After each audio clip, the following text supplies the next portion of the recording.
තෙරුවන් සරණයි සියලු දෙනාටම විභජ්‍යවාද ශාසන සමීක්ෂා ධර්ම මණ්ඩපයේ සමග ඔබ රැඳී සිටින්නේ.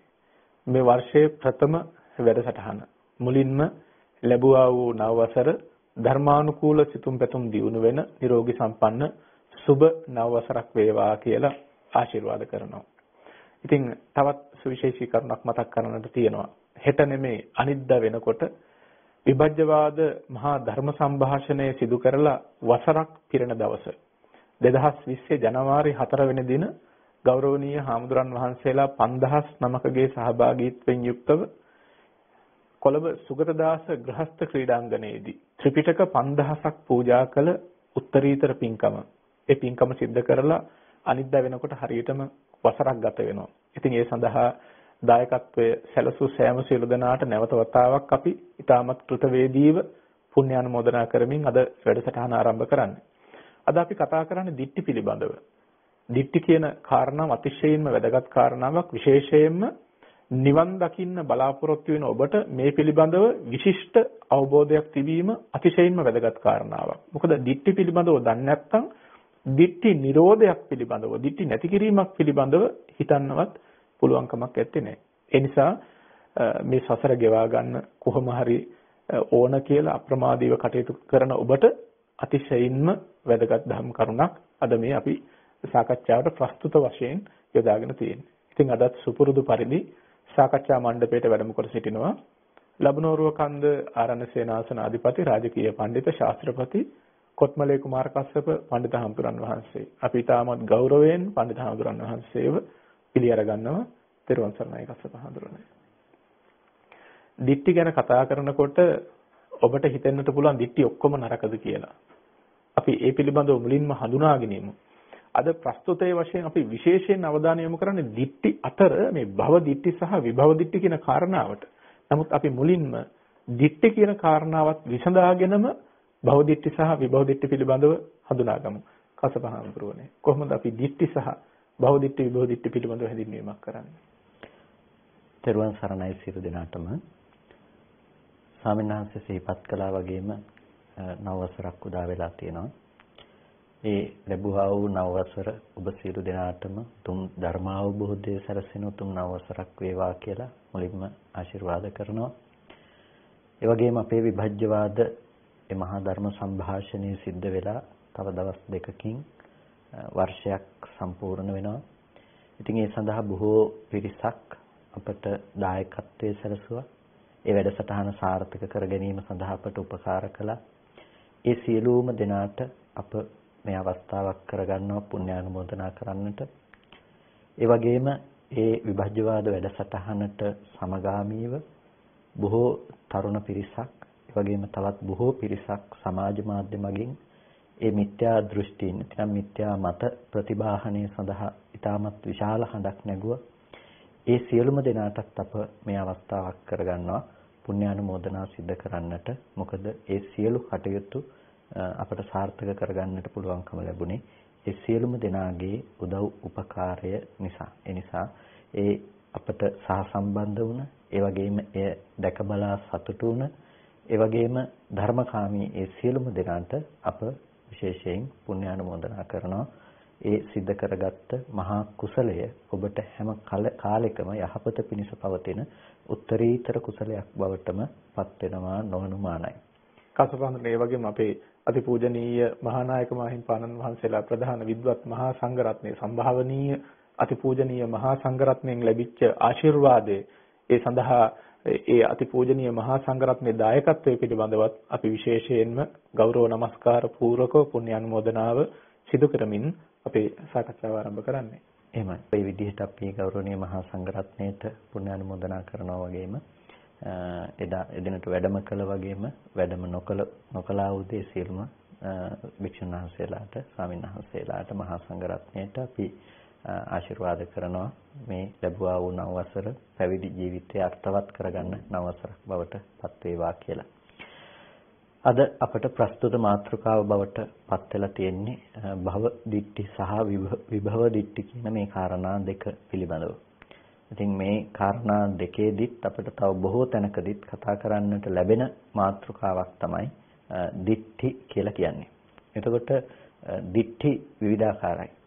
දිට්ඨි කියනකොට අපි සම්‍යක් දෘෂ්ටිය කියලා ඒ දිට්ඨියක් සම්මා දිට්ඨි.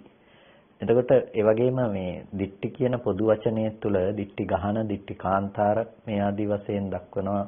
ඒ දිට්ඨිය සම්‍යක් දෘෂ්ටිය නෙමෙයි. ඒක මිච්ඡා දිට්ඨිය. එතකොට මේ මිච්ඡා දිට්ඨිය නොඑක් ආකාරයට ප්‍රභේදගත කොට දක්වන්නට පුළුවන්කම තිබෙනවා. අපි දන්නවා එදා ಭಾರತೀಯ සමාජය තුළ තිබුණ දෙසටක් මිත්‍යා දෘෂ්ටීන් පිළිබඳව අපි අහලා තියෙනවා දෙසටක් මේ මිත්‍යා දෘෂ්ටි තිබුණා කියලා. එතකොට මේ ආකාර සියලුම දෘෂ්ටි කෙනා විසින් ඉදිරිපත් කළ දර්ශනවාද කොටින්ම මේ දෘෂ්ටි කියන නාමයෙන් හඳුන්වනවා. ඒ වගේම කෙනාගේ චිත්තසංතානගතව පවතින ඒ කෙලෙස් සහගත ඒ දෘෂ්ටීනොත් මෙතනදී අපට ගන්නට පුළුවන්කම තිබෙනවා. එතකොට මේ දිට්ඨි කියන ප්‍රධාන වචනය තුළ අපට ලැබෙන මේ මිත්‍යා දෘෂ්ටි පිළිබඳව බුදුරජාණන් වහන්සේ තාමත් පැහැදිලි නිර්වචනයන් සපයපු බොහෝ සූත්‍ර දේශනාවන් අපට දකින්නට පුළුවන්කම තිබෙනවා. ඒ වගේම මේ දිට්ඨි පිළිබඳව අපිට තවත් බොහෝ වටිනා විස්තරයක් දක්නට තිබෙන තැනක් තමයි පටිසම්භිදා මග්ග ප්‍රකරණය කියලා කියන්නේ. එතකොට මේ දිට්ඨි පිළිබඳව අපි ත්‍රිපිටක සාධක ඔස්සේ ගවේෂණය කරනකොට අපිට ප්‍රධාන වශයෙන් මේ දිට්ඨි ප්‍රභේදයන් පිළිබඳ සලකා බලනකොට දිට්ඨි බොහෝමයක් දකින්න පුළුවන්කම තිබෙනවා. අස්සාද දිට්ඨිය, ආස්වාදය අනුව දකිනා දිට්ඨියක් තියෙනවා. ඒකට කියනවා අස්සාද දිට්ඨි කියලා. ඒ වගේම අත්තානු දිට්ඨි, ආත්මවාදය අනුව ගත්ත දෘෂ්ටියක්. ඒ වගේම මිච්ඡා දිට්ඨි. මෙතනදී මිත්‍යා දෘෂ්ටිය කියලා කියන්නේ මේ දසවස්තුක මිත්‍යා දෘෂ්ටි කියන එක. අර අපි කියන්නේ නත්ති දින්නම්, නත්ති yittං, නත්ති හුතං, නත්ති සුඛත දුක්ඛත කම්මානං පලං විපාකෝ කියලා කියන්නේ දුන් දේ විපාක නැහැ, යාගේහි විපාක නැහැ, පූජා කරන දේවල් වල විපාක නැහැ. මේ ආදි වශයෙන් ගන්න වැරදි දැකීමට මිත්‍යා දෘෂ්ටියට කියනවා මිත්‍යා දෘෂ්ටි කියලා, දසවස්තුක මිත්‍යා දෘෂ්ටි කියලා. ඒකත් දිට්ඨි කියන කේම කොටසක් එක්තරා. ඒ වගේම අපි 20 ආකාර සක්කාය දිට්ඨියක් පිළිබඳව කතා කරනවා. ඒකට කියනවා සක්කාය දිට්ඨි කියලා. ඒ වගේම සක්කාය වත්තුක සස්සත දිට්ඨි. සක්කාය වස්තු කරගෙන පවතින සාස්වත දෘෂ්ටියක් තියෙනවා. අර 20 ආකාර සක්කාය දිට්ඨියෙන් දෘෂ්ටි 15ක් ඒ සාස්වතය අනු යන දිට්ඨි. ඒ නිසා ඒවලට කියනවා සක්කාය වත්තුක සාස්වත දෘෂ්ටි කියලා. ඒ වගේම ඒ සක්කාය දිට්ඨියේම කොටස් 5ක් උච්ඡේදය අනුව පනවන දෘෂ්ටීන්. එතකොට ඒ දෘෂ්ටි 5 සක්කාය වත්තුක උච්ඡේද දෘෂ්ටියයි කියලා නම් කරනවා. ඒ වගේම අන්තග්ගාහික දිට්ඨි තියෙනවා. අන්තග්ගාහික දෘෂ්ටියයි කියලා කියන්නේ මේ ලෝකය ශාස්ත්‍රයි, ලෝකයේ කෙලවරක් තිබෙනවා. මේ විදිහට නැතිනම් ලෝකයේ අනන්තවත් කියලා මේ ආදී වශයෙන් ගත්ත දෘෂ්ටීන් වලට කියනවා අන්තග්ගාහික දිට්ඨි කියලා. ඒ වගේම පුබ්බන්තානු දිට්ඨි, පූර්වාන්තය අනුව පවත්නා දෘෂ්ටියට කියනවා පුබ්බන්තානු දිට්ඨිය කියලා. ඒක ශාස්ත්‍රවාද 4යි, ඒකාන්ත සස්සතවාද 4යි ආදී ලෙස ඇති කරගත්ත ප්‍රභේද ඇති දෘෂ්ටියක් තමයි පුබ්බන්තානු දිට්ඨි කියලා කියන්නේ. අපරන්තානු දිට්ඨිය. ඒ වගේම සංයෝජනික දිට්ඨිය. අහන්ති මාන විනිබන්දෝ දිට්ඨිය කියන්නේ දැන් මම වෙමි කියලා මේ අපි ඇති කරගන්න දෘෂ්ටියක් තියෙනවා. අන්න ඒ දෘෂ්ටිය මමන්ති, මගේ දේවල් කියලා ඇති කරගත්ත විනිබන්ද දෘෂ්ටියක් තියෙනවා. ඒ වගේම අත්වාද පටිසංයුක්ත දිට්ඨි, ආත්මවාද ප්‍රතිසංයුක්ත ඌ දෘෂ්ටියක් තියෙනවා. ඒ වගේම ලෝකයේ පවතිනවා කියලා ගත්ත ලෝකවාද පටිසංයුක්ත දෘෂ්ටියක් තියෙනවා. ඒ වගේම භව දිට්ඨියක් තියෙනවා, විභව දිට්ඨියක් තිබෙනවා. එතකොට මේකෙදි අවසාන ලෙස දක්වන එක තමයි මේ භව දිට්ඨි සහ විභව දිට්ඨි කියන කාරණාව. මෙතනදී මේ භව දිට්ඨි සහ විභව දිට්ඨිය කියන එක ඉතාමත් ප්‍රධාන දෘෂ්ටීන් දෙකක්. ඒකට හේතුව තමයි මේ භව දිට්ඨිය කියලා කියන්නේ ශාස්වතය නියෝජනය කරන දෘෂ්ටියක්. විභව දිට්ඨිය කියලා කියන්නේ උච්ඡේදය නියෝජනය කරන දෘෂ්ටියක්. එනිසා අපි ප්‍රධාන දිට්ඨි දෙකයි කියලානේ අපි හඳුනාගන්නේ. කියන්නේ ප්‍රධාන වශයෙන්ම එක විදිහකින් ගත්තොත් එහෙම සාස්වත දෘෂ්ටිය සහ උච්ඡේද දෘෂ්ටියයි කියලා අපි දෘෂ්ටි දෙකකින් කතා කරනවා. අන්න ඒ දෘෂ්ටි දෙකේම තවත් එක විග්‍රහයක් අපිට බෙදා දක්වන්නට පුළුවන් ක්‍රමයක් හැටියට තමයි අපිට හඳුනා ගන්නට පුළුවන්කම තියෙන්නේ මේ භව දිට්ඨි සහ විභව දිට්ඨි කියන මේ මාතෘකාව. එතකොට මෙතනදී මේ භව කියන වචනය පිළිබඳව අපි පසුගිය සතිය තුලත් මේ භව කියන වචනය ධර්මයේ තුල විග්‍රහ වන ආකාරයන් පිළිබඳව කතා කළා. එතකොට අපිට භවය පිළිබඳව පවතින දෘෂ්ටියක් තිබෙනවා. එතකොට මේ භවය පිළිබඳව පවතින දෘෂ්ටිය අපි එක ආකාරයකින් කතා කළා. අවසාන වශයෙන් කතා කළේ ශාස්ත්‍රයේ අනුව ගිය බව කියන එක. එතකොට අන්නේ ශාස්ත්‍රයේ අනුව ගියපු යම්කිසි දෘෂ්ටියක් තියෙනවා නම් අන්න ඒකට තමයි මේ භව දිට්ඨි කියලා කියන්නේ. ඒ කියන්නේ භවෝති සස්සතං. එතකොට මේ භවය කියලා කියන්නේ ශාස්ත්‍රය. ඒ ශාස්ත්‍රයේ අනුව ගියපු යම් දෘෂ්ටියක් තියෙනවා නම් ඒකට කියනවා සස්සත දිට්ඨි කියලා. ඒකම තමයි එතකොට භව දිට්ඨි කියලා හඳුන්වන්නේ. එතකොට අපිට පැහැදිලි දැන් භවය කියන්නේ එකක්, දෘෂ්ටිය කියන්නේ තව එකක්. හැබැයි භවයේම දෘෂ්ටිය වෙන කල ඒ කියන්නේ භවය සහ දිට්ඨිය කියන කාරණා දෙකම එකතු වෙලා හැදෙන දෙයක් තමයි භව දිට්ඨි කියලා කියන්නේ. එහෙමත් තියෙනවා ශාස්ත්‍රය සහ ශාස්ත්‍රත දෘෂ්ටිය කියන එක. එතකොට මෙන්න මේ විදිහට අපිට ඇති කරගත්ත ලෝකයේ පවතින බවට ගත්ත අදහසක් අපිට ඒක විවිධ පරයයන්ගෙන් කතා කරන්නට පුළුවන්කම තිබෙනවා. එතකොට මේ ලෝකය පොදුවේ අපි ගත්තොත් එහෙම පොදු ව්‍යවහාරයක් විදිහට අපිට අදහසක් තියෙනවා මේ ලෝකය පවතිනවා. අපි දකින වින්දන සහිත මේ ලෝකේ තියෙනවා කියලා ගත්ත අපේ අදහසක් තියෙනවා. අන්නේ තියෙනවා කියලා ගත්ත අදහස තමයි නැතිනම් ඒ පැවැත්ම අනුව පවතින දෘෂ්ටිය තමයි සාස්වත දෘෂ්ටිය කියලා කියන්නේ. එතකොට උච්ඡේදය කියලා කියනවා සිඳීම පිණිස වෙනසීම පිණිස නැතිනම් ඒ වෙනසීම පිළිබඳව සිඳී යෑම පිළිබඳව පවත්නා දෘෂ්ටියට. ඉතින් මෙන්න මේ භව දෘෂ්ටිය සහ විභව දෘෂ්ටිය පිළිබඳව විග්‍රහ කොට දක්වනකොට පටිසම්භිදා මග්ග ප්‍රකරණයෙහි මේක බොහොම අපූර්ව විග්‍රහයකින් දක්වනවා. ඒ තමයි ඕලීයනාභිනිවේසෝ භවදිට්ඨි. ඕලීයනාභිනිවේසයේ තමයි භවදිට්ඨිය කියලා කියන්නේ. ඒ වගේම අතිධාවනාභිනිවේසෝ විභවදිට්ඨි. අතිධාවනාභිනිවේෂණය තමයි විභවදිට්ඨියයි කියලා කියන්නේ. එතකොට ඕලීයන කියලා කියනවා මේ හැකිලීම් වගේ අර්ථයකින්. එතකොට මේ සිතෙහි පවත්නා හැකිලෙන ස්වභාවය. ඒ කියන්නේ භව නිරෝධය පිළිබඳව සිත දැසගන්නේ නැතුව, නිවන පිළිබඳව හිත දැසගන්නේ නැතුව හිතේ තියෙන නිවන පිළිබඳව ඇති කරගත්ත හැකිලෙන ස්වභාවයක්. මිනිසුන්ට ඒක ටිකක් අර නීරස විශයක් වගේ හැඟී ඒ පිළිබඳව හිත හැකිලෙන ස්වභාවයක් තියෙනවා. හරි කැමති මේ පැවැත්ම අනුව කටයුතු කරන්නට, එහෙමත් නැතිනම් නොපැවැත්ම අනුව කටයුතු කරන්නට බොහෝ දෙනෙක් කැමතියි. වැඩි පිරිසක් පැවැත්ම අනුව කටයුතු කරනකොට තව කෙනෙක් නොපැවැත්ම බලාපොරොත්තුෙන් කටයුතු කරනවා. හැබැයි මේ හැමදෙනාම එක්කෙනෙක් මේකෙන් පිහිටා සිටින එකක් තමයි මෙන්න මේ ඕලීයනාභිනිවේසෝ කියලා කියන්නේ. අර නිර්වාණය පිණිස, එමත් නැතිනම් භව නිරෝධය පිණිස හිත බැසගන්නේ නැතිව හිත ඒ නිවනෙහි හැකිලී පවතිනවා. ලෝකයේ ශාස්ත්‍රයයි වශයෙන් අරගෙන ලෝකේ පැවැත්ම අනුව කටයුතු කරන කෙනෙකුගේ දෘෂ්ටියක් තිබෙනවා. අන්න ඒ ඕලීයනාභිනිවේෂ භාවය තමයි භවදිට්ඨි කියලා කියන්නේ. එතකොට අර භව නිරෝධය කියන දේ, ඒ කියන්නේ මේ ශාස්ත්‍රත වශයෙන් ඇසුරු කරන ලෝකය යම් කිසි විදිහකින් ලෝක නිරෝධය සාක්ෂාත් කරන බවක් තියෙනවා නම් අන්න ඒ පිළිබඳව කෙනෙකුගේ සිත බැසගන්නේ නැහැ. ඔවුන්ගේ හිත මේ හැම දෙයක්ම නැති වෙලා යයි නේද? සාමාන්‍යයෙන් පුහුදුන් චිත්තසංතානයක ස්වභාවය තමයි මේ ධර්මයන්ගේ නොපැවැත්ම පිළිබඳව ඒ හිතේ ඇති කරගන්න පැවැත්ම. ඒ කියන්නේ මේ ධර්මයන් නැති වෙයි නේද? මට මේ දේවල් ඇසුරු කරන්නට බැරි වෙයිද මේ විදිහට ගියොත් එහෙම. මේ විදිහට ඇතිවෙන හිතේ සැක සංකාවක් තියෙනවා. අන්න ඒක ඇති වෙලා තියෙන්නේ අර නිර්වාණ විශේෂයි, භව නිරෝධයේ විශේෂයි ඇතිවන හිතේ තියෙන හැකිලෙන ස්වභාවය. එතකොට අන්න ඒකට තමයි භව දිට්ඨි කියලා කියන්නේ. ඒ නිසා ඒ පුද්ගලයාගේ ස්වභාවය තමයි එයා ලෝකේ පැවැත්ම තුළම ඇලී වාසය කරන බව තමයි ඔහුගේ ස්වභාවය. එතකොට විභව දිට්ඨිය පිළිබඳව හඳුන්වන බොහොම ලස්සන වචනයකින් ඒ තමයි අතිධාවනාභි නිවේසෝ විභව දිට්ඨි. අතිධාවනාභි නිවේෂණයක් තියෙනවා නම් අන්න ඒක තමයි විභව දිට්ඨිය කියලා කියන්නේ.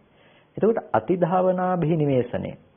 අතිධාවනය කියලා කියනවා අපි සාමාන්‍ය වචනෙන් ගත්තොත් එහෙමනම් මේ ඕනවට වඩා දුවනවා. ඒ කියන්නේ යමක් පිළිබඳව අපි ඕනවට වඩා ඒක ඔස්සේ පන්නනවා. දැන් කෙනෙකුට වැරදි විදිහට එයාට පැවැත්ම පිළිබඳව එයා තීරණයක් කරන්නේ නැහැ. පැවැත්ම පිළිබඳව ඔහුගේ අදහසක් නැහැ. එක්ක ඔහු පීඩිත වෙනවා මේ පැවැත්ම තුල. ඔහු ඒ නිසා අතිධාවනයක් කරනවා. දෙයක් හොයාගෙන යන මම මෙතනින් පස්සේ මරණින් මත්තේ මම උපදින්නේ නැහැ. අපි දන්නවා අද තියෙන භෞතිකවාදය. ඒකට භෞතිකවාදයේ තුල වුන් විශ්වාස කරන්නේ නැහැ මතු ප්‍රතිසන්දියක් ලැබෙනවා කියන එකක් විශ්වාස කරන්නේ නැහැ. මේ කය මෙතනින් පස්සෙලයයි. එතකොට එතනින් එහාට ආයේ උපදින්න කෙනෙක් හෝ මොකක්වත් මෙතන ඇත්තේ නැහැ කියලා වුන් නැති කරගන්නවා. දැන් අතිධාවනයක් ඒක. මේ පැවැත්මටත් එහා ගිහිල්ලා වුන් නැති කරගත්ත වැඩිපුර දිවීමක් ඒක. අනේ අතිධාවනය අනුව ගිහිල්ලා වුන් නොපැවැත්මක් බලාපොරොත්තු වෙනවා. මෙතනින් පස්සේ ආයේ වෙන්නේ නැති වෙයි කියලා. කෙනෙක් මෙතනින් පස්සේ සදාකාලික ස්වර්ගයටපත් වීම. තවත් කෙනෙක් මෙතනින් පස්සේ දේවත්වයටපත් වීම. එහෙමත් නැතිනම් මේ විශ්වය හා එකතු වී පැවැත්වීම කියන කාරණාවත් එක්ක.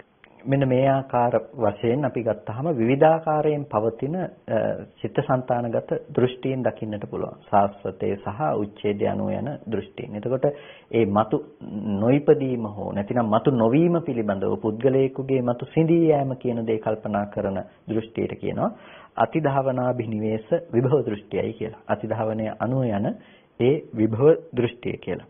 එතකොට මේ දෘෂ්ටි අතරින් ප්‍රධාන වශයෙන්ම බොහෝ දෙනෙක් läග සිටින බොහෝ දෙනෙක් දැසගෙන සිටින දෘෂ්ටිය තමයි භවදිට්ඨිය කියලා කියන්නේ. ඒ නිසා භවදිට්ඨිය අපි ටිකක් ප්‍රතුලව කතා කරන්නට ඕනේ. එහෙමත් නැතිනම් බොහොම පැතිරුණු මාතෘකාවක් නිසා අපි ඒ අනුව බොහෝ කොට කතා කරන්නට කාරණා තියෙනවා. ඒ භවදිට්ඨිය පිළිබඳව අපි කතා කළොත්. දිට්ඨිය දෘෂ්ටිය කියනකොට දැන් ඔබ එකපාරම බය වෙන්නට ඕන නැහැ. මොකද සම්මා දිට්ඨියක් තියෙනවා, සම්‍යක් දෘෂ්ටියක් තියෙනවා. අපි දුරු කරන්නට ඕන මිත්‍යා දෘෂ්ටිය, සම්මා දිට්ඨිය එහෙම නැත්නම් ප්‍රඥාව අපි දියුණු කරගත යුතු ධර්මයක්. දැන් මේ අපේ ගෞරවනීය කස්සප හාමුදුරන් වහන්සේ පැහැදිලි කරගෙන එනකොට මේ කරුණු කාරණා රාශියක් දැන් පැහැදිලි කළානේ. ඔබට හිතෙන්න පුළුවන් මෙච්චර කරුණු ගොඩක් තියනවාද කියලා. ඇත්තටම මේ ඔක්කොම මේ සිත් සතන් තුලම තියෙන දේවල්. ගැටලුව තමයි ඒව හරියට විශ්ලේෂණය කරගෙන නැහැ, ඒව හරියට निराකරණය කරගෙන තේරුම් අරගෙන නැහැ. නැත්තම් ওই සක්කාය දිට්ඨි, අස්සාද දිට්ඨි ඔය හැම දෙයක්ම මේ පුහුදුන් චිත්තසංතානයන් තුල අඩු වැඩි වශයෙන් පවතින ධර්මයන්. ඉතින් අපිට පුළුවන් නම් මේවා එකින් එක හරියට निराකරණය කරගන්න අපි දුරු කරන්නට ඕනේ කොයි තැන්වලද අපි අවධානය යොමු කළ යුත්තේ කියන එක ගැන ඔබට හොඳ අවබෝධයක් ලබා ගන්නට පුළුවන්. විශේෂයෙන් මතක් කරන්නට ඕන මේ මිත්‍යා දෘෂ්ටි කියන එක නම් සමස්තයම දුරු කරගත යුතු ධර්ම ටිකක්. දෙසට මිත්‍යා දෘෂ්ටි කියනකොට 62ක් මිත්‍යා දෘෂ්ටි. එකක් දෙකක් එහෙම නෙමෙයි, ගොඩක් දුරු කරන්නට තියෙනවා. අපිට තේරුම් අරගන්නට ගොඩක් දේවල් තියෙනවා. ඉතින් අපි කතා කරමු දැන් අද භවදිට්ඨි සහ විභවදිට්ඨි පිළිබඳව විශේෂයෙන් සාකච්ඡා කරන නිසා අසපහමුදුරනේ දැන් අපි හමුදුර මේ විස්තර කරගෙන එනකොට අස්සාද දිට්ඨි කියන එක විශේෂයෙන් කතා කළානේ. දැන් අපි භවදිට්ඨි සහ විභවදිට්ඨි කියන එක මේකට කොහොමද සම්බන්ධ වෙන්නේ? මොකද දැන් භවදිට්ඨි සහ විභවදිට්ඨි කියන එකත් චිත්තසංතානයන් තුළ පවතින ධර්මයක්. දැන් මේකටම හරියටම සුසඳ වෙලා තියෙන මේ අස්සාද දිට්ඨි කියන කාරණාව. අපි කොහොමද මේක විග්‍රහ කරගන්නේ? ඇත්තෙන්ම මේ කාරණා පිළිබඳව අපි කතා කරනකොට මුලින්ම අපි තේරුම් ගන්නට අවශ්‍ය දේ තමයි මේ කොතෙක් මේ කරුණු කතා කළත් අපි මේ කාරණා විදිහට මේ එකින් එකට දෘෂ්ටි ප්‍රහාණය කරන්නට ගිහිල්ලා අපි මේ 62ම ප්‍රහාණය කරන්නට ඕන දෙකින් එක මෙබඳු ආකාරයේ විතර්ක ඇති කර ගන්නට අවශ්‍ය නැහැ. අපි හරියට නිවැරදිව තේරුම් ගත්තොත් මේ දේවල් ඇති වෙන තැන මොකක්ද කියලා. ඒ තැන මුල නිවැරදි කරගත්තට පස්සේ මේ බොහෝ දෘෂ්ටීන් නැති වෙලා යනවා. ඒ කියන්නේ අර එක භික්ෂුන් වහන්සේ නමකටත් හිතුණාල සීලය පිළිබඳව ප්‍රාතිමොක්ෂාදී සීලය පිළිබඳව කියනකොට මේ ඔක්කොම රකින්න ඕනද කියලා. නැත්නම් අර 62ටම 62 පාරක් අපිට දෘෂ්ටි නැති කරන්න වේද කියලා කෙනෙකුට හිතෙන්න පුළුවන්. හිතෙන්න පුළුවන් නේ. මේ එතනදී අපි දෙසටක් මිත්‍යා දෘෂ්ටි පිළිබඳව කතා කළාට මේ 62ම අවස්ථා 62කදී දුරු කළ යුතු වෙන්නේ නැහැ. යම් කිසි මාර්ගයක් වැඩි වීම තුලින් අපිට පුළුවන්කම තියෙනවා නිකම්ම මේ දෘෂ්ටි ප්‍රහාණයට අවශ්‍ය දේ අපිට අසුරු කරන්නට පුළුවන්කම තියෙනවා. මේක දුරු කරනවා දැන් ඊට පස්සේ ඊළඟ එක දුරු කරනවා කියලා 아무තෙන් දුරු කරන්නට දෙයක් නැත්තේ නෑ. නමුත් අපිට ඒ දුරු කිරීම සඳහා අවශ්‍ය වෙනවා ප්‍රධාන වශයෙන්ම මේ දෘෂ්ටි හටගන්න තැන පිළිබඳව නැතිනම් දිට්ඨිඨාන පිළිබඳව අපි තේරුම් ගැනීම. අන්න ඒක අපිට බොහොම වැදගත් වෙන තැනක් තමයි මේ ආස්වාද අනුව ගියපු දෘෂ්ටියක් කෙනෙකුට තියෙනවා නම් ඒ ආස්වාදයේ අනුව ගියපු දිට්ඨිය නැතිනම් අස්සාද දිට්ඨිය පිළිබඳව අපි ටිකක් විග්‍රහ කරගෙන බැලුවොත් ඒක තේරුම් ගැනීම මොනතරම් වැදගත් දෙයක්ද කියන එක පැහැදිලි කරගන්නට පුළුවන්කම තිබෙනවා. එතකොට මේ අස්සාද දිට්ඨිය පිළිබඳව කතා කරනකොට අස්සාද දිට්ඨිය පංචතින්සාය ආකාරයේහි අබිනිවේසෝ. අස්සාද දිට්ඨියේ ස්වභාවය තමයි 35 ආකාරයකින් ආස්වාදයේ අනුව කෙනෙකුගේ මනස බැස ගන්නවා. 35 තැනක ආස්වාද දෘෂ්ටිය පවතිනවා. එතකොට මේ 35 ආකාරයක කොහොමද ආස්වාද දෘෂ්ටිය පවතින්නේ? එතකොට අපි භව දිට්ඨිය පැත්තෙන් කතා කළොත් එහෙම මේ 35 තැනේම භව දිට්ඨියත් ඇසුරු වෙනවා. ආස්වාද දෘෂ්ටියේ යෙදෙනවා 35 තැනක. ආස්වාද දෘෂ්ටිය 35 තැනක යෙදෙනකොට ඒ 35 තැනේම භව දිට්ඨිය කියන කාරණාවත් යෙදෙනවා. එතකොට අපිට හඳුනා ගන්නට වෙනවා මොකක්ද ආස්වාද දිට්ඨිය කියලා කියන්නේ? මොකක්ද එතන පවත්නා මේ භව දිට්ඨිය කියන්නේ කියන කාරණාව පිළිබඳව අපිට එතනදී තේරුම් අර ගැනීම ඊටාම වැදගත් වෙනවා. එතකොට මේකෙදි විස්තර කරනවා යං රූපං පටිච්ච uppajjati සුඛං සෝමනස්සං යං රූපයක් නිසා කෙනෙකුගේ ඇති වෙනවා සුඛං සෝමනස්සං සැප සහගත බවක් හෝ සොම්නස් සහගත ස්වභාවයක් ඇති වෙනවා. අයං රූපස්ස අස්සාදෝති මේක තමයි රූපයේ ආස්වාදයයි කියලා අබිනිවේෂ පරාමාසෝ දිට්ඨි අබිනිවේෂ පරාමාසයක් තියෙනවා නම් මේකට කියනවා දිට්ඨියයි කියලා. අබිනිවේෂ පරාමාසය කියලා කියන්නේ තෘෂ්ණාවෙන් දැඩිව ගැනීම, ඇලීමෙන් දැඩිව ග්‍රහණය කරනවා. එතකොට යම් කිසි කෙනෙකුට රූපයෙන් ඇතිවෙන ආස්වාදයක්, ඒ තමයි රූපේ නිසා ඇතිවෙන සුවක් සොම්නසක් තියෙනවා නම් ඒක තමයි රූපේ තියෙන ආස්වාදය. ඒ රූපයේ තියෙන සුව සොම්නස නිසා එයා මොකද කරන්නේ? අබිනිවේෂ පරාමාසෝ දිට්ඨි අබිනිවේෂ පරාමාශය කරනවා. ඒ කියන්නේ ඇලීමෙන් යුක්තව එය දැඩිව ග්‍රහණය කරගන්නවා, පරාමර්ශණය කරනවා. එතකොට අන්න ඒක තමයි එතන පවත්නා දෘෂ්ටිය. එතකොට දැන් මෙතන අපි කිව්වා රූපය නිසා ඇතිවෙන සුවක් සොම්නසක් තියෙනවා නම් ඒ සැප සොම්නස් සහගත ස්වභාවය තමයි රූපයේ තියෙන ආස්වාදය. අන්න ඒ ආස්වාදය අනුව යම්කිසි කෙනෙක් දැඩිව ග්‍රහණය කරගෙන පවතිනවා නම් ඒ දැඩිව ග්‍රහණය කරගෙන පවතින කමට කියනවා ඒ අබිනිවේෂ පරාමාසය කියලා.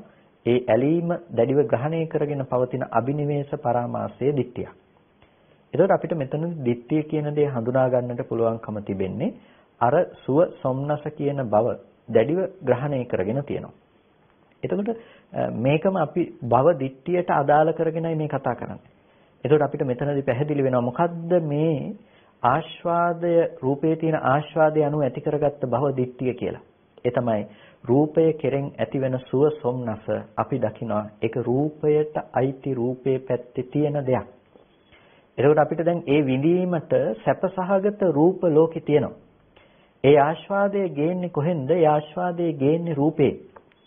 අපේ තියෙන අදහස තමයි අපි දරුවා කියලා ගත්තොත් දරුවා කියලා පෙනෙන රූපේ තමයි ඒ රූපයෙන් තමයි මට දරුවා කියන තැන ඇති වෙන සතුට ඇති වෙන්නේ. එතකොට අපි කැමති ගීතයක් ගත්තොත් ඒ ගීතය පැත්තේ තිබිලා ඒ ශබ්දයේ තුල තිබිලා තමයි මට සතුට ඒ සුව සොම්නස ඇති කරන බව තියෙන්නේ ගීතේ පැත්තේ. ඒ නිසා මට ඒ ගීතේම අවශ්‍ය වෙනවා ඒ සුව සොම්නස ඇති කර ගැනීම සඳහා. ඒ කියන්නේ අසුවල් රූපයෙන් තමයි මට මෙබඳු ආස්වාදයක් ලබන්න පුළුවන් කියන හැඟීම. ඒ අදාළ රූපයෙන් තමයි ඒ ආස්වාදය. ඒ නිසා ඒ බඳු රූපේම තමයි බලන්න කැමැත්ත උපදින්නේ. Tamanට ඇති කරගත්ත ආස්වාදයක් ඇති උනේ මොන රූපයෙන්ද? ඒ රූපේම අවශ්‍යයි ඔහුට ඒ ආස්වාදය විඳීම සඳහා. එතකොට අන්න ඒ රූපේ තියෙන ආස්වාදය කියන එක එකක්. එතකොට ඒ ආස්වාදය අපි දැඩිව අල්ල ගන්නවා. ඒක කොහෙ තියෙන දේ හැටියටද? ඒක පවතින්නේ අර රූපේමයි. ඒක රූපේට අයිති. එතකොට ඒ රූපේ පැත්තේ තිබිලා තමයි අපිට ඒක ඇති වෙන්නේ. අන්නේ අබිනිවේෂ පරාමාසය ඇලීමෙන් යුක්තව ගත්ත දැඩිව ග්‍රහණය කරගත්ත කම අන්න ඒකට කියනවා දිට්ඨියක් කියලා. එතකොට ඒ රූපේ පිළිබඳව දැඩිව ඇති කරගත්ත ඒ දේ අපිට ඒ පරාමර්ශය කරගත්ත දේ දිට්ඨියක්. ඊට පස්සේ විස්තර කරනවා දිට්ඨි න අස්සාදෝ. දෘෂ්ටිය කියලා කියන්නේ ආස්වාදය නෙමෙයි. දැඩිව අල්ලගත්ත කියනකම ආස්වාදේ නෙමෙයි. ආස්වාදේ වෙනම එකක්. ආස්වාදයට කැමැත්තෙන් තමයි දැඩිව ග්‍රහණය කරගත්තේ. හැබැයි දැඩිව ග්‍රහණය කරගත්ත අල්ලගත්තකම නැතිනම් දිට්ඨිය ඒ පිළිබඳව දැකපුකම ඒක වෙනම එකක්. ආස්වාදේ වෙනම එකක්. ආස්වාදේ බාහිර පවතිනවා කියලා හිතන දිට්ඨිය වෙනම එකක්. ආස්වාදේ කියන කාරණාව වෙනම එකක්. අස්සාදෝ න දිට්ඨි. ආස්වාදේ කියන එක දිට්ඨියක් නෙමෙයි. රූපේ පැත්තෙන් එන ආස්වාදය කියන එක ඒ ආස්වාදයේ දිට්ඨියක් නෙමෙයි. දැන් ඒක දිට්ඨියක් වුණොත් එහෙම රහතන් වහන්සේට දෘෂ්ටියෙන් මිදෙන්නට බැරි වෙනවා. හේතුව රහතන් වහන්සේටත් කායික වශයෙන් ඇතිවෙන සැප බව සහ දුක් බව දැනෙනවා. එතකොට ඒ ආස්වාදයේම දෘෂ්ටියක් යයි පැනෙවුවොත් ඒ දෘෂ්ටිය සමහර විට මේ කය නැති වෙනකම්ම නැති කරන්නට බැරිව යන දෙයක් බවට පත් වෙනවා. අනේ නිසා ආස්වාදය එකක්. හැබැයි ඒ ආස්වාදය බාහිර රූපයට අයිති කියලා ඇති කරගන්න දිට්ඨිය තවත් එකක්. දැඩිව අල්ලා ගන්නකම තවත් එකක්. එතකොට අඤ්ඤෝ දිට්ඨි අඤ්ඤෝ ආස්වාදෝ. ආස්වාදය අනිකක් දිට්ඨිය අනිකක්. එතකොට දිට්ඨිය වෙනම කතා කරන්න ඕන දෙයක්, ආස්වාදය වෙනම කතා කරන්නට ඕන දෙයක්. හැබැයි යාච දිට්ඨි යම් දිට්ඨියක් තියෙනවා නම් ඒ වගේම යෝච ආස්වාදෝ යම් ආස්වාදයක් තියෙනවා නම් අයං උච්චති ආස්වාද දිට්ඨි. අර යම් ආස්වාදයක් තියෙනවා නම් ඒ ආස්වාදයට යම් දිට්ඨියක් තියෙනවා නම් ඒ දිට්ඨියත් කියන මේ දෙකම එකතු වුණාට පස්සේ අන්න ඒකට කියනවා ආස්වාද දිට්ඨිය කියලා. ඒකෝ දැන් අපිට පැහැදිලි මේ දෙකේ එකතුව මොකද්ද කියලා. දිට්ඨිය තමයි අභිනිවේෂ පරාමාසය කියලා කියන්නේ. ඒ කියන්නේ ඇලීමෙන් යුක්තව ඇති කරගත්ත පරාමර්ශණය. ඒ කෙරෙහි නැවත පතිත වීම වශයෙන් ඇති කරගත්ත පරාමර්ශන ස්වභාවය. එතකොට ඒ දිට්ඨි වශයෙන් ඇති කරගත්ත පරාමර්ශනයේහි ලක්ෂණය තමයි අපිට ඒ රූපයම පවතිනවා කියලා ඇති කරපු සස්සත ස්වභාවය, ශාස්වත ස්වභාවය. එතකොට ඒ ශාස්වත ස්වභාවය ඒ රූපේ පවතිනවායයි කියලා ගත්තට පස්සේ එතකොට අර ආපු ආස්වාදයේ වෙන තැනක තිබ්බ දෙයක් නෙමෙයි. ඒ ආස්වාදයේ කොහෙද තියෙන්නේ? ආස්වාදයේ තියෙන රූපේ. එතකොට අපිට හම් වෙනවා දිට්ඨිය එකක්, ආස්වාදයේ තව එකක්. හැබැයි දිට්ඨියයි සහ ආස්වාදයයි කියන දෙකම එකක පවතිනකොට අන්න ඒකට කියනවා ආස්වාද දිට්ඨි කියලා. එතකොට අන්න ඒ ආස්වාද දෘෂ්ටියට කියනවා ඒ ආස්වාද දෘෂ්ටිය කියන එක සම්පූර්ණම මිත්‍යා දෘෂ්ටියක්, එහෙමත් නැතිනම් වැරදි විදිහට ගත්ත දෙයක්, වැරදි දැකීමකට වැරදි දැකීමක් මුල් කරගත්ත දෙයක්. එතකොට ආස්වාදයේ එකක්, දෘෂ්ටිය කියන එක තව එකක් කියලා අපිට මේ දෙකට බෙදලා මේකේ අර්ථය ගත්තාම මේ දෙක එකතු වෙච්ච තැන සාස්වතේ පැවැත්ම තියෙනවා. සාස්වතේ පැවැත්ම කියන තැන ඒ පැවතුනේ භවදිත්‍යයි කියන එකෙන් අපිට ගන්නට පුළුවන්කම තියෙනවා. එතකොට භවදිත්‍ය පිළිබඳව කතා කරනකොට භවදිත්‍ය එක ආකාරයක් තමයි මොකද්ද? රූපය පිළිබඳව ආස්වාද කරමින් රූපේ ලෝකේ පවතිනවායයි කියලා ගන්නකම ඒ පවතින ආස්වාද සහගත දෘෂ්ටියක් ඒක භවදිත්‍යයක් බවට පත් වෙනවා. ඒ නිසා භවදිත්‍යයත් එක ආකාරයකින් කතා කළොත් මේ ආස්වාද දිට්ඨිය අනුව යන්නක් ලෙස කතා කරන්නට පුළුවන්කම තියෙනවා. බුදුරජාණන් වහන්සේ මේ මිනිසුන්ගේ චිත්තසංතානයන් කොයිතරම් විශ්ලේෂණය කරලා මේ හැම අස්සක් මුල්ලක්ම අවබෝධ කරගෙන දේශනා කරලා තියෙනවද? දැන් අපි සාමාන්‍යයෙන් රූපයක් දිහා බලලා ඒ පිළිබඳව ආස්වාද වශයෙන් සලකනවා. නමුත් දැන් උදාහරණයක් විදිහට ඔබේ දරුවා දැකලා, ඔබේ නැත්තම් යම්කිසි ගෙයක් දොරක් දැකලා ඔබ එහි යම් ආස්වාදයක් විඳිනවා. ආස්වාදයක් විඳිනවා විතරක් නෙමෙයි මේ පිළිබඳව යම් දෘෂ්ටියකුත් තියෙනවා. දැන් මේවා අපිට මේ චිත්තසංතානයන් තුළ තියෙන මේ අනුකුඩා ලක්ෂණ පැහැදිලි නැහැනේ. නමුත් බලන්න ලෞතර බුදුරජාණන් වහන්සේ කොයිතරම් මේ අපිට අපේ මේ මානසික ස්වභාවයන් විවරණය කරලා තියෙනවද, අපිට අවබෝධ කරගන්න කොච්චර දේවල් ඒ තුළ තියෙනවද. ඉතින් දැන් මේ කතා කරේ රූපේ පිළිබඳ, රූපයේ ආස්වාදයේ පිළිබඳව. කසපාදට මෙතන දැන් වේදනාව කියන එක තව ධර්මයක්. දැන් ගොඩක් දෙනෙක්ගේ චිත්තසංතානයන් ගත්තම අපි අපේම සිත් සතන් හොඳට විවරණය කරලා බලන්න මේ සැප වේදනාව, දුක් වේදනාව කියන එකට කොයිතරම් ඉලක්ක වෙලා තියෙනවද? මහා ආස්වාද වශයෙන් සලකනවනේ මේ වේදනාව. එතකොට ඇහැට ගැටීමෙන් හෝ කනට ශබ්ද ආදී ගැටීමෙන් හෝ හිතට අරමුණු ස්පර්ශ වීම වශයෙන් හෝ මේ වේදනාවට කොයිතරම් අවධානයක් දීලා තියෙනවද? ඒ ආස්වාද වශයෙන් කොච්චර සලකනවද? දැන් මේ මෙහිදි තියෙනවා කසපන්න ආස්වාද සහ දිට්ඨි කියන කාරණාව. කොහොමද අපි වේදනාව කියන මේ නාම ධර්මය ආශ්‍රය කරගෙන මේක පැහැදිලි කරගන්නේ? මේ කාරණාව දිහා බලනකොට අපිට දැන් අපි රූපය පිළිබඳව විස්තර කළේ රූපම් පටිච්ච උප්පජ්ජති සුඛං සෝමනස්සං කියලා. රූපය නිසා හටගන්න සැප සහ සොම්නස් සහගත ස්වභාවය කියලා. එතකොට දැන් මේ සැපය සහ සොම්නස් සහගත ස්වභාවය කියලා කියන්නේ මොකක්ද? මේක තමයි වේදනාවේ ලක්ෂණය. එතකොට මේ වේදනාව පිළිබඳවත් කෙනෙකුට ඇතිවෙන අස්වාද දිට්ඨියක් තියෙනවා. හැබැයි දැන් එතකොට කෙනෙකුට හිතෙන්නට පුළුවන් එහෙනම් අපි රූපයට මේ ඉස්සෙල්ලා අපි කියවනේ රූපය ආරම්භය ඇති කරගත්ත ආස්වාද දිට්ඨිය කියලා. ඔය ඉස්සෙල්ලා ඇති කරගත්තේ රූපය ආරම්භය තමයි. හැබැයි ඒ වේදනාව කියන දේ නෙමෙයි එතනදි මුල්ුනේ. ඒ වේදනාව පැවැත්වීම සඳහා අපිට රූපය අවශ්‍යයි කියන තැනින් ඒ රූපය කියන කාරණාව මුල්ුනේ. ඊට පස්සේ අපිට ඇති වෙන දෙයක් තමයි වේදනාව අනුවත් කෙනෙකුට පවතින ආස්වාද දිට්ඨියක්. එතකොට මේ වේදනාව අනුව පවත්න ආස්වාද දිට්ඨිය ඕනනම් කාම භූමියේ ඉඳලා රූපාරූපාදී භූමීන්හි ඇති ඒ වේදනාවන් අනුව වුණත් කෙනෙකුට ඇතිවන ආස්වාද දිට්ඨියක්. ඒක කාමයට විතරක්ම පොදු දෙයක් බවට පත් වෙන්නේ නැහැ. වේදනාව අනුව පවතින ඒ ආස්වාද දිට්ඨිය. දැන් කසබඳන මේක බෙදා වෙන් කරනවා කියන එක ලේසි පහසු කාරණාවක් නෙමෙයි. යම් රූපයක් ස්පර්ශ වෙනකොට වේදනා සංඥා සංකාර විඥාන කියන ධර්මතාවයන් උපදිනවා. මේවා එකටම පවතින ධර්මයන්. මේවා එකින් එකට වෙන් කර ගන්නවා කියන එක ලේසි පහසු කාරණාවක් නෙමෙයි. වෙන් කර ගන්නවා කියන එක ලේසි පහසු කාරණාවක් නෙවෙයි. නමුත් අර සිත යම් යම් අවස්ථාවල පවතින ආකාරය, එය ගන්න අරමුණ, නැතිනම් ඒක විඥාණය එය ඇසුරු කරගෙන වැඩිව පවතින විදිහ අනුව තමයි අපිට එතනදී කතා කරන්නට සිද්ධ වෙන්නේ. එතකොට රූපාරූපාදී භූමීන්හි වේදනාව ඇසුරු කරගෙන පවතින ආකාරය. එතකොට රූපය කියන දේ පංචකාම ගුණික රූපය ඒ තැන් වලින් පැනෙවුවොත් ඒ කියන්නේ ආස්වාදයේ කියන දෙයින් විතරක් එතන විතරක් පැනෙවුවොත් එහෙම ඒ තැන් ගන්න බැරිව යනවා. නමුත් නාම ධර්මතා ටිකෙනුත් ආවරණය වෙනකොට ඒ රූපාරූපාදී භූමීන් අපිට කතා කරන්නට පුළුවන්කම තිබෙනවා. ඒ නිසා තමයි මේ වේදනාදී ભેදයන් මෙතනදී වැදගත් වෙන්නේ අපිට. එතකොට මේ වේදනාව අනුව පවතිනවා ආස්වාද දෘෂ්ටියක්. එය ලෝකේ පවතින දෙයක් හැටියට නැවත නැවත ඒ විඳීමේ ආසාවක් ඇති වෙනවා.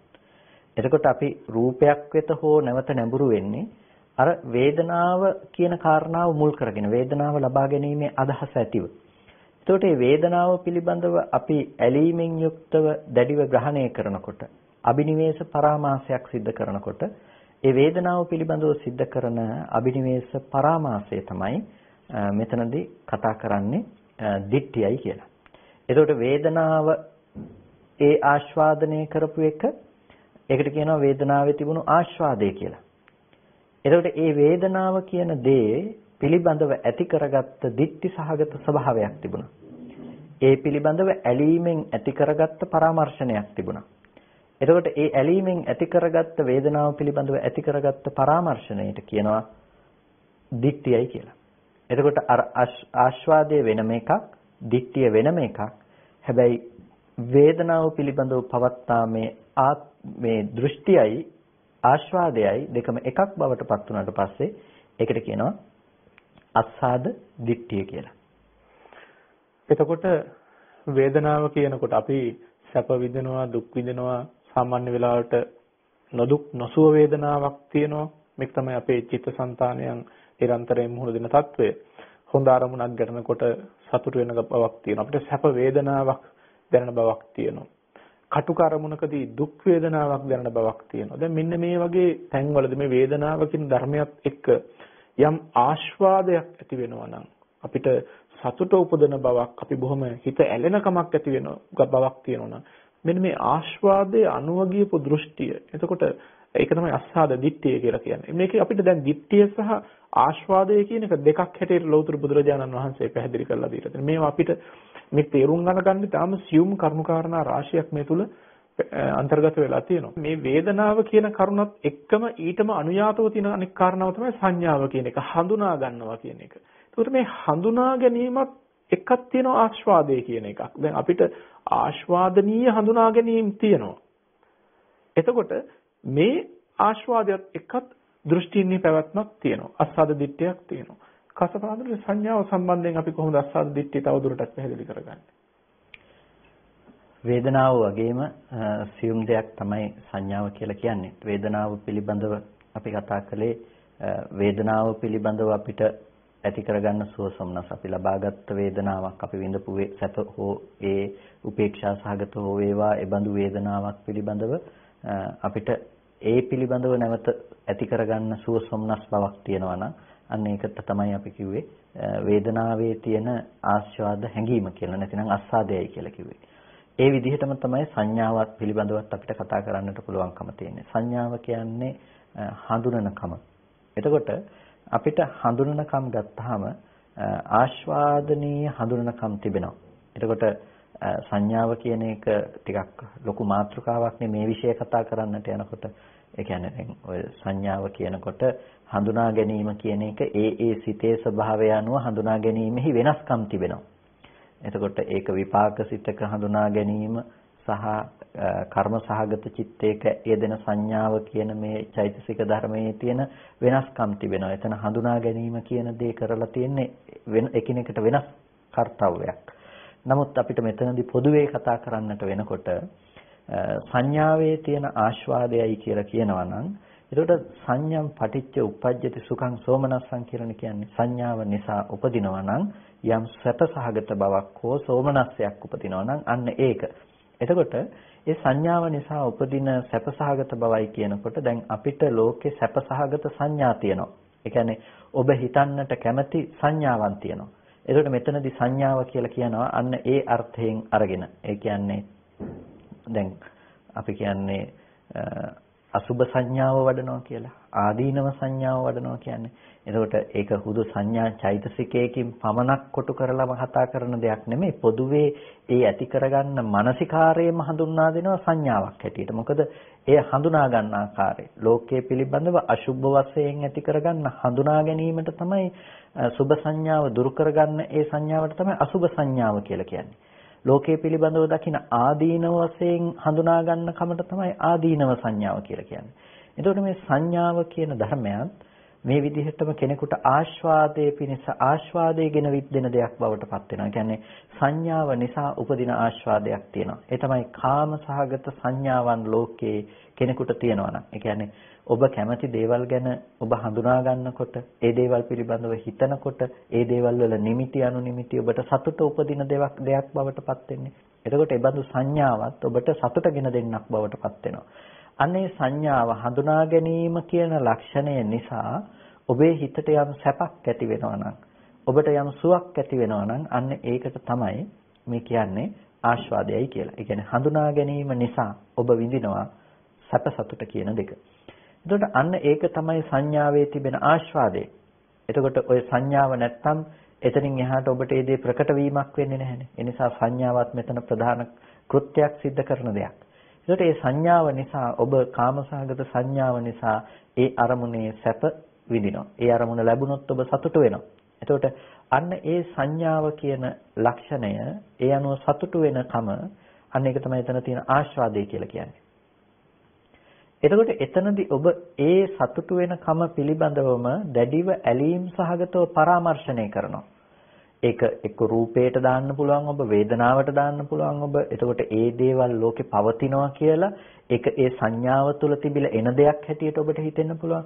අන්නේ වැරදි දැකීම නිසා තමයි ඔබ ඔබේ හිත සතුටු කරගන්න අවශ්‍ය වුණාම අර කාමසහගත සංඥාවලම ගිහිල්ලා හැසිරෙන්නේ. එතකොට ඒක සංඥාවේ තියනවා කියලා ඔබ හිතන ලක්ෂණය නිසා ඒ හඳුනා ගැනීම පැත්තෙන්ම තමයි ඒ සැපසහගත බව හෝ දෘෂ්ටිසහගත බව කෙනෙක් කල්පනා කරන්නේ. අන්න එතකොට සංඥාව කියන කාරණාවේදී දිට්ඨිය කියන එකත් එක්ක එකට යෙදෙන තැනක් තියෙනවා. ඒ කියන්නේ සංඥාව පිළිබඳව ඇති කරගත්ත ආස්වාදය කියන එක වෙනම දෙයක්. හැබැයි සංඥාව පිළිබඳව ඇති කරගත්ත ආස්වාදය කියන දේම ඇලීමෙන් යුක්තව දැඩිව පරාමර්ශණය කරන්න පටන් ගත්තාම අන්න ඒකට කියනවා සංඥාව පිළිබඳව පවත්තන අස්සාද දිට්ඨියක් කියලා. ඒකට සංඥාව පිළිබඳව පවතින අස්සාද දිට්ඨිය, වේදනාව පිළිබඳව පවතින අස්සාද දිට්ඨිය. මේ දිට්ඨි දෙකේදීම සාස්වතයයි කියන හැඟීමක් තියෙනවා. ඒ තමයි ඒ ඇතිවෙන සුව සොම්නස කියන දේ පවතින්නේ වේදනාව නිසාය. ඒ සුව සොම්නස තිබුණේ ඒ හඳුනාගත්ත අරමුණේය කියලා පවතින හැඟීමක් තියෙනවා නම් අන්න ඒක තමයි දිට්ඨිය. එතකොට සංඥාව පිළිබඳව තිබුණු ආස්වාදය එකක්, දිට්ඨිය තවත් එකක්.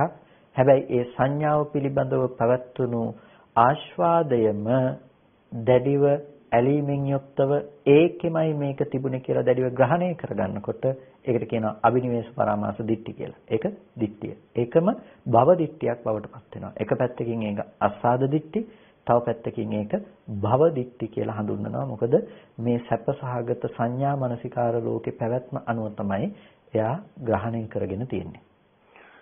දැන් බලනකොට ඔබට පැහැදිලි ඇති මේ ඇහැ කන දිවනාසය ශරීරය මෙයක පාවිච්චි කරනකොටම තමයි ඔය කියන දිට්ඨි ආදී සියල්ලම හට අරගෙන තියෙන. ඊළඟ විශේෂ දේ තමයි අපේ චිත්ත සංතානයන් ඇසුරු කරගෙන. දැන් අපි කතා කළා රූපේ පිළිබඳව, වේදනා සංඥා පිළිබඳවත් කතා කළා. ඊළඟට අපිට හම්බ වෙනවා සංඛාරය කියන කාරණාව.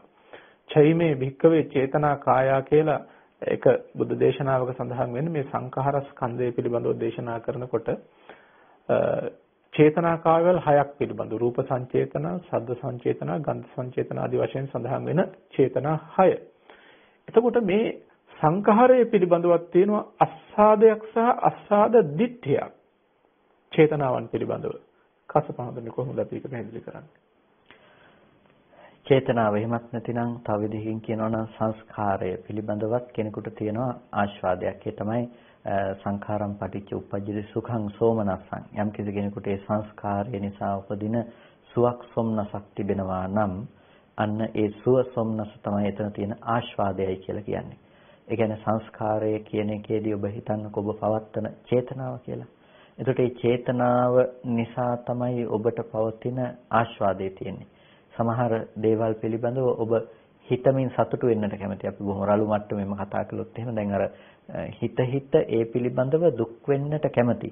එතකොට ඇතැම් වෙලාවකට ඒ දුකත් සැපයක් විදිහට ගන්න කමක් තියෙනවා. ඒ පිළිබඳව හිත ඉන්න යම් අරමුණු පිළිබඳව කැමැත්තෙන් හිත ඉන්නවා. යම් අරමුණු පිළිබඳව හිතනකොට දුක උපදිනවා. හැබැයි කොච්චර දුක ඉපදුනත් ඒ අරමුණ හිතන්න කැමැත්ත උපදිනවා. ඒ අරමුණ පිළිබඳව කල්පනා කරනවා. එතකොට මෙන්න මේ සංස්කාරයේ අනුව සංස්කාරය කියන දේ නැතිනම් මේ චේතනාව අනුව පවත්තන කෙනෙකුට මනස පවත්තනකොට ඒක අනුව උපදිනවා නම් යම් සැපසහගත බවක් යම් සොම්නස්සහගත ස්වභාවයක් තියෙනවා නම් අන්නේ සංස්කාරය අනුව පවත්තන සැපසහගත සොම්නස්සහගත ස්වභාවය තමයි එහි පවත්නා ආස්වාදය කියලා කියන්නේ.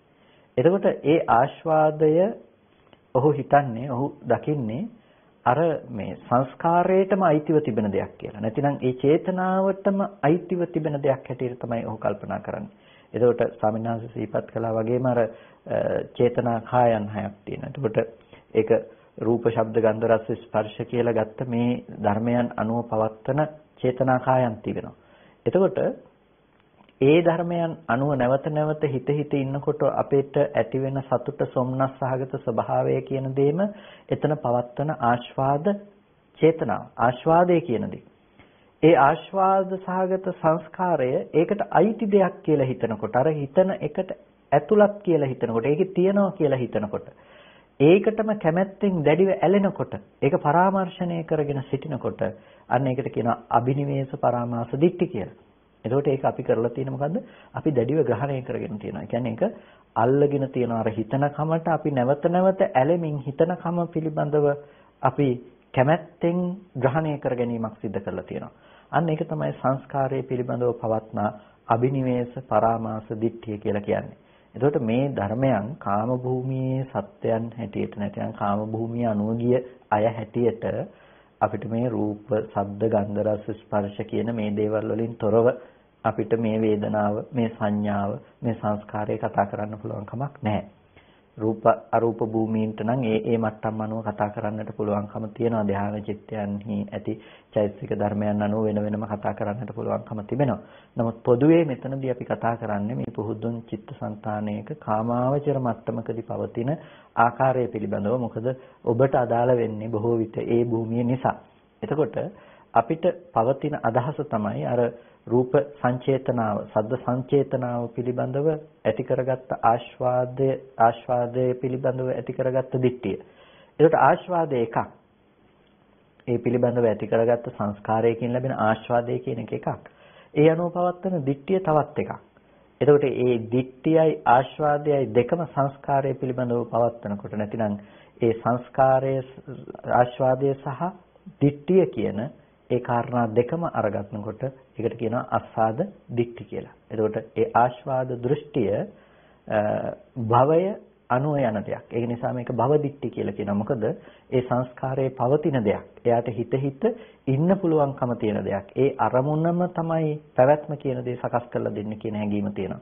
ඒ සැපය ආස්වාදය ඇති කරලා දෙන්නේ ඒ සංස්කාරය තුලින්මයි කියන දේ. අන්න ඒ නිසා තමයි ඒ අස්සාද දිට්ඨියත් භව දිට්ඨියක්මයි කියලා දක්වන්නේ. අරමුණු පිළිබඳව කල්පනා කර රස විඳ ඉන්නවා කියන තැන අස්සාදේ සහ අස්සාද දිට්ඨිය කියන එක වර්ධනය වෙන ආකාරය ඔබට තේරුම් අරගන්න පුළුවන්. විශේෂයෙන් මේ මනෝලෝකේ ඉන්නවා කියලා කියන කල්පනා කර කර අරමුණු රස විඳ විඳ ඉන්න බවක් තියෙන්නේ. අන්න ඒ වෙලාවට මේ අස්සාද දිට්ඨිය කොච්චර දියුණු වෙනවා ඇද්ද? ඒකයි මේ පංචකාමයන් පිළිබඳව නිරන්තරයෙන් කල්පනා කර කර ඒවා ආස්වාදනය කර කර ඉන්න එක කොයිතරම් භයානකද කියලා බුදු සමය අනුව පැහැදිලි කෙරෙන්නේ. ඉතින් දැන් අපි කතා කළා රූප වේදනා සංඥා සංඛාර කියන කරුණු කිහිපය පිළිබඳව සාකච්ඡා කළා. දැන් මේ අනුව බලනකොට මේ හැම තැනකම තියෙනවනේ හැම තැනක්ම ඇසුරු කරගෙන මේ ආස්වාදයේ තියෙන වගේම අස්සාද දිට්ඨියකුත් පවතිනවා. එතකොට අපි රූපය සහ චෛතසික ධර්ම කියන කොටස දැන් මේ වෙනකොට ආවරණය කරලා තියෙනවා මේ සාකච්ඡාවේදී. කසපහඳුන විඥානය ගැනත් අපිට පැහැදිලි වෙනවා. චිත්තය කියන ධර්මයේ සම්බන්ධයෙන්. හිතත් ආස්වාදයක් ගෙන දෙන ධර්මයක්. හිතකත් ආස්වාදයක් තියෙනවා. ඒ පිළිබඳව දිට්ඨියකුත් තියෙනවා. මොකද්ද මේක පිළිබඳව පැහැදිලි කිරීම? ඒ පිළිබඳව පවත්තන චිත්තය එහෙමත් නැතිනම් දැන් විඥානය අනුවත් කෙනෙකුට පවත්තන ආස්වාද දෘෂ්ටියක් තියෙනවා. ඒක තමයි එතනදී අපි පැහැදිලි කරගන්නට අවශ්‍ය. ඒ කියන්නේ විඥානය කියන විඥානන ලක්ෂණය. ඒකට දැනගන්න ස්වභාවය.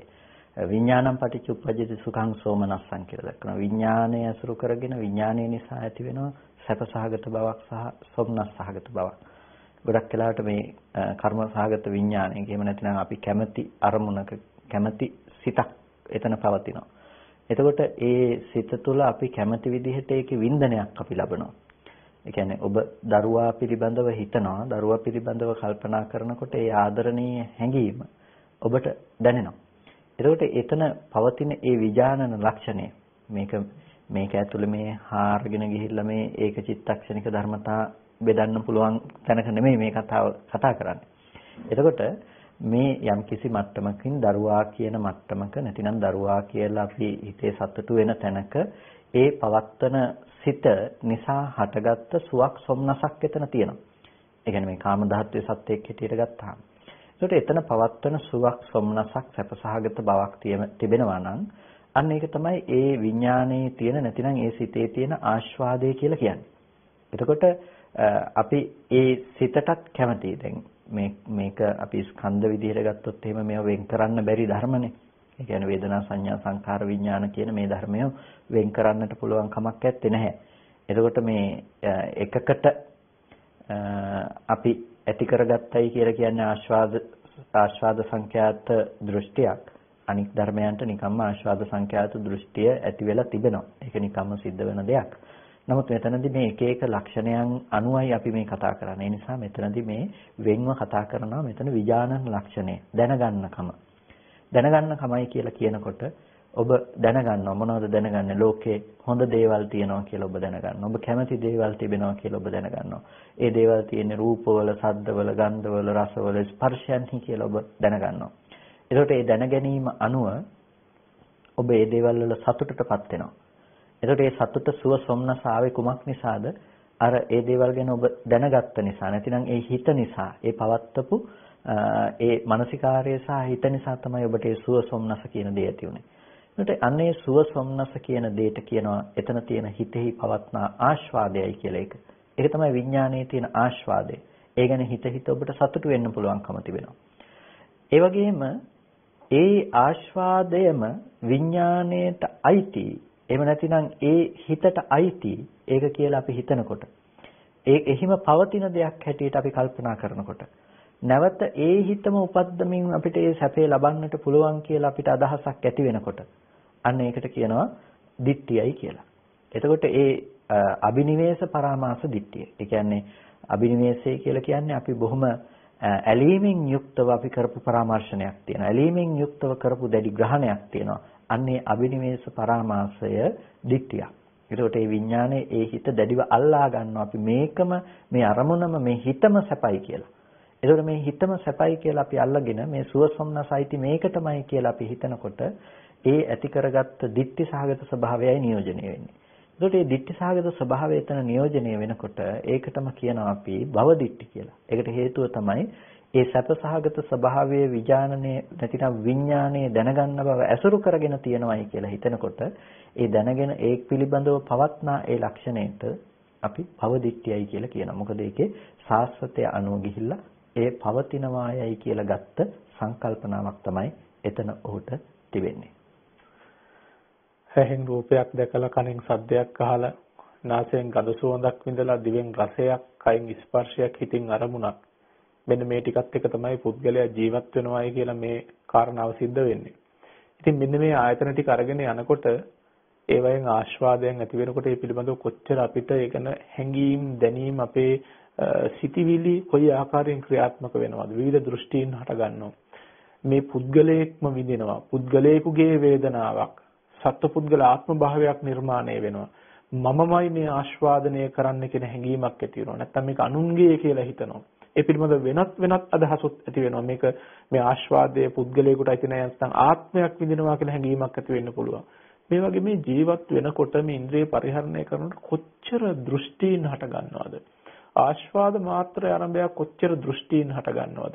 මෙන්න මේ දිට්ඨි පිළිබඳව හොඳ විචක්ෂණ නුවණක් තියෙනවා නම් ඒක ඊටාත්ම වැදගත් වෙන දෙයක්. ඉතින් අපි දැන් මේ කස්සපහඳුරු මේ දිට්ඨි පිළිබඳව කතා කරනකොට කරුණු 35ක් ගැන කතා කරගෙන ආව මුලින්ම. දැන් මේන් කරුණු 5ක් අපි කතා කළේ. අපි ඉතිරි කාරණා 30 සම්බන්ධයෙන් කස්සපහන් අපි ඉදිරියේදී මේ දීර්ඝ වශයෙන් කතා කරන්න පුළුවන්. නමුත් සංක්ෂිප්තව හරි ගත්තොත් මොනවද මේ ඉතිරි කාරණා ටික? ඉතිරි කාරණාත් අපිට ඒ කියන්නේ බොහොම විස්තරාත්මකව කතා කරන්න පුළුවන්කම තිබෙනවා. නමුත් අපි සාමාන්‍ය මට්ටමින් අපි කතා කළොත් දැන් ඇස පිළිබඳව අපි ගත්තොත් මේ චක්කුම් පටිච්ච උප්පජ්ජති සුඛං සෝමනසං කෙනෙකුට ඇස නිසා ඇති වෙන සුවක් සොම්නසක්. මේ විදිහට ගාහනේ ජීවහාව මේ ආයතන ටික ඔක්කොම චක්කුසෝත ගාහන ජීවහා කාය කියන මේ ආයතන ටිකත් ඊට පස්සේ මන කියන ආයතනයත් මේ නැතිනම් ආයතන 6ම කතා කරනවා. ඒකට ආධ්‍යාත්මික ආයතන 6යි. ඊට පස්සේ රූප ශබ්ද ගන්ධ රස ස්පර්ශ කියලා ධම්ම කියලා කතා කරන බාහිර ආයතන 6ක් තියෙනවා. ඊට පස්සේ දැන් කසබන්ද මේ ආයතන 12 සම්බන්ධයෙන්ම අර ස්කන්ධ පංචකය ගැන කතා කරපු විදිහටම විග්‍රහ වෙනවා. ඒ පරයය ඔස්සේම දැන් කෙනෙක් ඇස අභිනන්දනය කරනවා, කෙනෙක් රූපය අභිනන්දනය කරනවා. එතකොට මේ විදිහට මේ ආයතන ටික කෙනෙක් කන අභිනන්දනය කරනවා, කෙනෙක් ශබ්දය අභිනන්දනය කරනවා. එතකොට ඒ තුල සැපසොම්නස් බව තමයි ඒකේ ආස්වාදය. ඒක දැඩිව ග්‍රහණය කරන පරාමර්ශන ස්වභාවය තමයි එතන දිට්ඨිය කියලා කියන්නේ. එතකොට මේ විදිහට මේ කාරණාවන් වෙන් කරනවා. එතකොට ඇස ඇති බවට හම්බෙන ඇස පවත්නා බවට, එහි ආස්වාදයේ පවතින බවට කෙනෙක් හිතනවා නම් අන්න ඒක තමයි එතනදී භව දිට්ඨියයි කියලා කියන්නේ. එතකොට රූපේ තියෙනවා කියලා රූපේ පවතිනවා, පවතින රූපය ආස්වාදයේ තියෙනවා කියලා ඇති කරගත්ත යම් දිට්ඨියක් තියෙනවා නම් ඒකටම තමයි අස්සාද දිට්ඨි කියලාත් කියනවා. ඒකටම භව දිට්ඨි කියලාත් කියනවා. එතකොට කන තිබෙනවා කියලා කෙනෙකුට කන පැත්තෙන් ආස්වාදයක් තිබෙනවා නම් ඒ ආස්වාදයේ පවතින දෙයක් හැටියට තියෙන යම් දිට්ඨියක් ග්‍රහණය කර ගැනීමක් තියෙනවා නම් ඒක අස්සාද දිට්ඨිය වෙනවා වගේ මේ පැවැත්ම අනුව ගියපු භව දිට්ඨිය බවටත්පත් වෙනවා. එතකොට ඒ භව දිට්ඨිය එක වෙනවා වගේම ඒක අනුරූපව අපිට සම්පූර්ණම ලෝකේ පැවැත්ම කියන දේ ගොඩනගෙන ආකාරය පිළිබඳ තේරුම් ගන්නට අවශ්‍යයි. කියන්නේ ඇහැ පැත්තෙන්, කන පැත්තෙන්, නාසය පැත්තෙන් අපිට මේ ලෝකයේම පවතින දෙයක් හැටියට ගොඩනැගිලා තියෙන ආකාරය. එතකොට ඒ සුව සොම්නස් බව ආස්වාදයයි. ඒ වගේම ඒ සුව සොම්නස් බව ඒ ආයතනයන්ට ඒ දේවල් වලට අයිති කියලා හිතන කමට කියනවා දිට්ඨි සහගත ස්වභාවය කියලා. එතකොට මේ ආස්වාද දිට්ඨිය ඒක පැවැත්ම අනුව පවත්නා නිසාම ඒකටම භව දිට්ඨියයි කියලා හඳුන්වනවා. එතකොට එතන ආධ්‍යාත්මික ආයතන 6ක් සහ බාහිර ආයතන 6ක් තිබෙනවා. ඊට පස්සේ විඥානනයේ පැත්තෙන් අරගත්තාම දැනගන්න ලක්ෂණය අපිට තවත් 6කින් කතා කරන්නට පුළුවන්. චක්කු විඥාන, සෝත විඥාන, ගාහන විඥාන, જીවහා විඥාන, කාය විඥාන, මනෝ විඥාන කියලා. ඒකත් අර විදිහටම ඒ දේ පිළිබඳව ඇති කරගන්න ආස්වාද දෘෂ්ටියක් තියෙනවා. දැන් අනාථපිණ්ඩික වාද සූත්‍රයේදී අර ගැහැවිය ඔබේ සිතට චක්කු විඥානය අසුරු නොවේවා කියලා අවවාද දුන්නා වගේ කෙනෙකුට චක්කු විඥානය අසුරු කරමින්, සෝත විඥානය අසුරු කරමින් ඇතිවෙන ආස්වාද දෘෂ්ටීන් තිබෙනවා. ඒකට ආස්වාද දෘෂ්ටි කියලා එතන චක්කු විඥානය කියලා වෙනමම ඔහු සිතක් වශයෙන් එය අරමුණු නොකළද අර ධර්ම විශේෂයි පොදුවේ පවත්වලා තිබෙන වැරදි දැකීම අපි එතනදී ගන්න. කියන්නේ දැන් අපි උදාහරණයක් කිව්වොත් එහෙම යම්කිසි කෙනෙක් වරදක් කළාම මුළු සමස්ත සංස්ථාවටම හි දෝෂාරෝපණය වෙන්නේ. දැන් එක සමහර විට වරදක් කරන්නේ එක හාමුදුරු කෙනෙක්. හැබැයි හාමුදුරු කියන පිරිස මෙහෙමයි කියලා තමයි සමාජය තුළ විවේචනයට ලක් කරන්නේ. අන්න ඒ වගේ දෙයක් තමයි මෙතනදිත් තියෙන්නේ. කෙනෙක් පේන රූපය අනුව තමයි ආස්වාද දෘෂ්ටිය ගොඩනගා ගන්න. හැබැයි ඒ රූපය පිළිබඳ ආස්වාද දෘෂ්ටිය ගොඩනගා ගන්න තැන එයාට ඇස පිළිබඳවත් පැවතිලා තියෙනවා. ඒ අනුව දැනගත්ත හිත අනුවත් පැවතිලා තියෙනවා ආස්වාද දෘෂ්ටිය. ඉතින් ඒක බෙදමින් කතා කරන්න පුළුවන්කම තිබෙනවා. ඒකට ඒ නිසා චක්කු විඥානයේ අනුවත් කෙනෙකුට ආස්වාද දෘෂ්ටිය තිබෙනවා. එතකොට එතන විඥාන 6යි. ඊට පස්සේ ඒ ස්පර්ශයේ පැත්තෙන් අරගෙන චක්කු සම්පස්ස, සෝත සම්පස්ස, ගාන ජීවහා කාය මනෝ සම්පස්ස කියන ස්පර්ශයෙන් 6ක් අපිට කතා කරන්න පුළුවන්. ස්පර්ශ ප්‍රත්‍යයෙන් උපදින වේදනා 6ක් තිබෙනවා. මෙන්න මේ ධර්ම විශේෂයි කෙනෙක් ආස්වාදය ඇති කරගන්නවා නම් අන්න ඒකට කියනවා, ඒ කියන්නේ සුවසොම්නස විඳින බව තියෙනවා නම් ඒකට කියනවා ආස්වාදය කියලා. මේ දේවල් පිළිබඳව පවත්තන ආස්වාදයේ වෙන එකක්, දිට්ඨිය වෙන එකක්, දෙකම එකතු වෙලා ආස්වාද දිට්ඨිය ගොඩ නැගෙනවා. ඒකම භව දිට්ඨිය බවට පත් වෙනවා. මේ විදිහට අපිට ඔක්කොම 35 ආකාරයකින් මේ ආස්වාද දිට්ඨිය කතා කරන්නට පුළුවන්. ඒකම භව දිට්ඨිය වෙන විදිහට. ඉතින් ජීවත් වෙන්නට ගියාට පස්සේ කොයිතරම් පරිස්සමෙන් ජීවත් වෙන්න වෙනවද මේ හිත ආරක්ෂා කරගන්නවා කියන කරුණත් සම්බන්ධයෙන් විශේෂයෙන් බෞද්ධ පින්වත් ඔබට නිවන් මඟ ගමන් කරනවා කියනකොට ඔබට එකපාරටම කල්පනා වෙන්නේ මේ ආශාව අඩු කරගන්නට ඕන. නැත්තම් ද්වේෂය පාලනය කරගන්නට ඕන. මෙන්න මේවට තමයි විශේෂයෙන් අවධානය යොමු වෙන්නේ. නමුත් ඒ අතර තවත් සුවිශේෂී අවධානය යොමු විය යුතුම කරුණක් තමයි දිට්ඨිය කියන කාරණාව. ඔබට මතක ඇති සෝවාන් ඵලය පිළිබඳව කතා කරනකොට අපි කතා කරනවා ත්‍රිවිධ සංයෝජන ප්‍රහාණය පිළිබඳව. සක්කාය දිට්ඨිය ප්‍රහාණය වෙන තැනක් මෙතන. ඉතින් මේ දිට්ඨිය කියන එක ඒ තරම් ඔබේ අවධානයට ගත යුතු ධර්මයක් ප්‍රහාණය කිරීම සඳහා. ඒ නිසා ඔබට ඉතාමත් වැදගත් වේවි මේ ධම් කරුණු පිළිබඳව නැවත නැවත සොයාගන්න එක. ඔබේ නිවන් මාර්ගට මම හිතන්නේ අතිශය වැදගත් ධම් කරුණු රාශියක් අපේ ගෞරවනීය කසප හාමුදුරන් වහන්සේ විසින් පැහැදිලි කරන්නට යෙදුනේ. ඉතින් අදට කාල වේලාව අවසන් තියෙන නිසා අපිට සාකච්ඡා මණ්ඩපය නිමා කිරීමට සිද්ධ වෙනවා. අද මේ උත්තරීතර ධම් කරුණු ඔබට පැහැදිලි කිරීම නිමිත්තෙන් වැඩමව වදාළ ගෞරවනීය රාජකීය පඬිතුක ශාස්ත්‍රපති කොත්මලේ කුමාර කස්සප පඬිත හාමුදුරන් වහන්සේට අපි විශේෂයෙන් පුණ්‍ය අනුමෝදනා කර සිටිනවා. ඉතින් ඒ වගේම අද මේ උතුම් ධම්සභා මණ්ඩපයේ දායකත්වයේ ගැන කටයුතු කරනවා තිස්ස රඹුක්වැල්ල මහත්මයා ඇතුළු පවුලේ පින්වත් සියලු දෙනා විසින් විශේෂයෙන්ම බලාපොරොත්තු වෙන බුදු ශාසනය සුරක්ෂා කිරීම සඳහා කටයුතු කරන අතිපූජනීය මහා සංඝරත්නයට තුනුරුවන්ගේ ආශිර්වාදය නිදුක් නිරෝගී සුවපත් භාවය ප්‍රාර්ථනා කිරීමට ඒ වගේම විශේෂයෙන්ම තවත් බලාපොරොත්තු ඇති කරගෙන තියෙනවා කිහිපයක්ම මේ වර්ෂයේ අපොස සාමාන්‍ය පෙළ විභාගයට පෙනී සිටින දිහංගා ජනින්දි තමන්ගේ මිනිබිරියට තුනුරුවන්ගේ ආශිර්වාදය ප්‍රාර්ථනා කිරීමටත් ඒ වගේම දීක්ෂා සකිත්රු මිනිබිරියගේ අධ්‍යාපන කටයුතු සාර්ථක වේවායි උතුම් ප්‍රාර්ථනාවකුත් ඒ අතරම ඇති කරගෙන තියෙනවා. ඒ අනුව ආශිර්වාද කිරීමට බලාපොරොත්තු වෙන ඒ මිනිබිරියන් දෙදෙනා ඇතුළු දායකත්වයෙන් කටයුතු කරන සෑම සිළු දෙනාටත් සදේවක ලෝකයාටත් දෙලොව ශාන්තිය පිණිසත් ලෞතුරු ශාන්තිය පිණිසත් මේ පින් හේතු වාසනා පාරමී වේවා. සියලු දෙනාටම තෙරුවන් සරණයි.